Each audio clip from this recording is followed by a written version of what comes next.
Next, we need to solder up our wires to our input jack. So I'm just waiting for the soldering iron to heat up again. It's always best if you have a period where you're not going to be soldering for 5, 10, 15 minutes, I'd turn the soldering iron off. It's better to reheat it.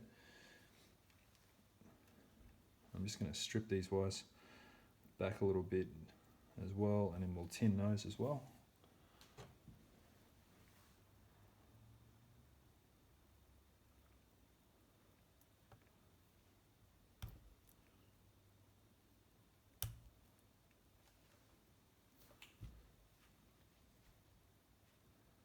Just while I'm waiting for the soldering iron to heat up, I'm just going to check also going to check the fitting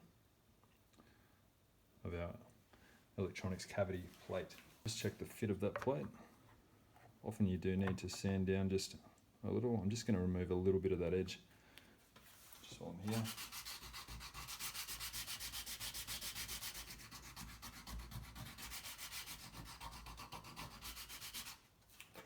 So I've just got some sandpaper here, essentially just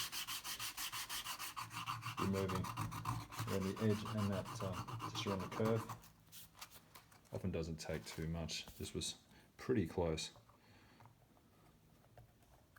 Okay, that's fitting now. And again, like the pickguard, the chamfer will be at the top. So I'll put that in place and just mark my pilot holes before I install that.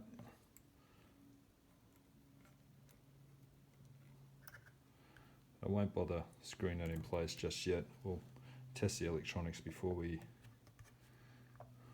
close the cavity up.